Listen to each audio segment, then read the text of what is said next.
شاہدین والشاکرین والآمنین والحمد للہ رب العالمین۔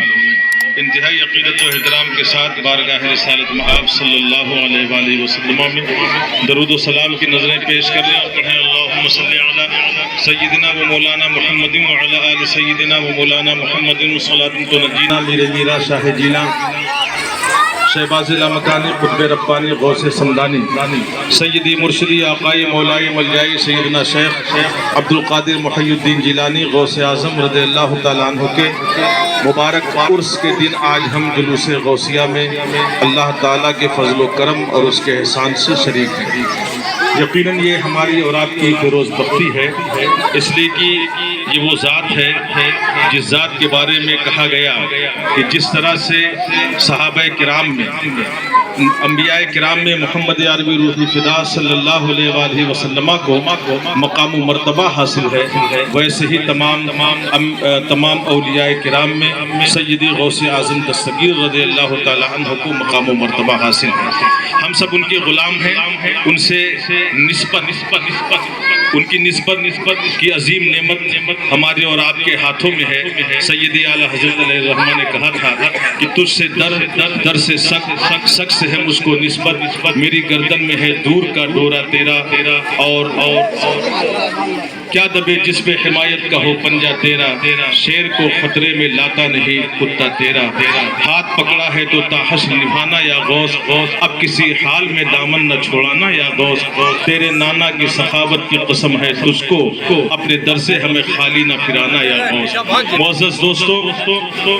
صحابہ کرام کے بعد چند اجلہ تابعین کو چھوڑ کر اپنے بعد والوں میں اور اپنے پہلے والوں میں سیدی غوث اعظم دستگیر رضی اللہ تعالیٰ عنہ سب سے زیادہ رفعت و عزت اور مقام و مرتبے کے حامل ہیں۔ سیدنا امام مہدی رضی اللہ تعالیٰ عنہ تھے۔ حضور رحمت عالم علیہ السلام نے دنیا میں انقلاب برپا کیا تھا اور اصلاح عمل اور اصلاح عقیدہ کا نمونہ پیش کیا تھا۔ آقائے دو جہاں صلی اللہ علیہ وسلم کے صحابہ کا دور سب سے عظیم دور تھا، اس کے بعد جو دور آیا تابعین کا دور، وہ بھی ایک بہتر دور تھا، اور پھر جیسے جیسے عہد رسالت سے زمانہ دور ہوتا گیا، برائیاں زمانے میں پھیلتی گئیں۔ میرے سرکار غوث اعظم رضی اللہ تعالیٰ عنہ کی اس دنیا میں پیدا ہونے سے پہلے حال یہ تھا کہ مسلمان تو تھا مگر دین سے اتنا دور ہو چکا تھا کہ دولت کے ظلم کا اتنا شکار ہو چکا تھا کہ ایک سرمایہ دار تاجر کے گھروں میں 800 ناچنے والیاں ہوا کرتی تھی۔ مسلمان آپس میں دست و گریباں تھا،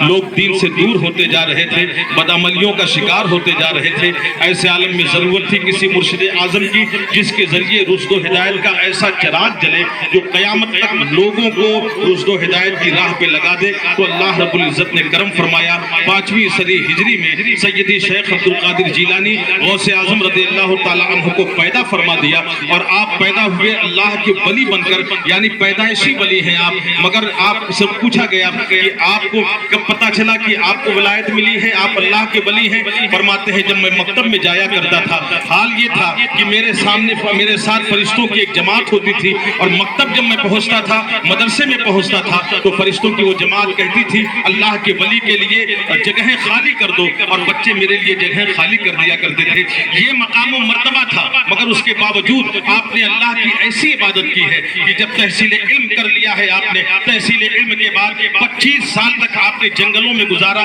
جنگلوں میں گزارنے کے بعد آپ نے ایسا زبردست مجاہدہ کیا ہے کہ 25 سال کے بعد جب آپ واپس آئے ہیں تو آپ فرماتے ہیں کہ میرا جی تو نہیں چاہتا تھا کہ میں جنگل سے مخلوق کے بیچ میں واپس آؤں، مگر حکم ربانی یہ تھا کہ آؤ اور لوگوں کو کے درمیان اصلاح عمل کرو، اصلاح عقیدہ کرو، اس لیے مجھے واپس آنا پڑا۔ اور پھر سیدی غوث اعظم رضی اللہ تعالیٰ عنہ نے جب بے مثال خطاب فرمایا ہے، آپ کے کردار کے ذریعے، آپ کے عمل کے ذریعے، آپ کے بے مثال خطاب کے ذریعے وہ انقلاب اسلامی برپا ہوا، انقلاب عمل برپا ہوا، انقلاب عقیدہ برپا ہوا۔ یہ آپ کے خلفاء کی جماعت، اس کے بعد ان کے خلفاء کی جماعت دھیرے دھیرے پورے زمانے میں پھیلی، اور زمانے نے دیکھا کہ ایک انقلاب عمل ایسا برپا ہوا کہ جو بد عمل تھے وہ نیک عمل بنتے ہوئے چلے گئے، جو بد عقیدہ تھے وہ خوش عقیدہ بنتے ہوئے چلے گئے۔ اور پھر اس کے بعد آپ نے رسول رحمت صلی اللہ علیہ وسلم کے در پاک سے انسانوں کو جوڑا ہے، اللہ کی رحمت سے جوڑا، اور حال یہ ہے کہ آپ فرماتے ہیں پھر زمانے پر آپ کا ایسا فیضان برپا ہوا ہے کہ آپ فرماتے ہیں کہ سنو، جس نے میرے دامن کو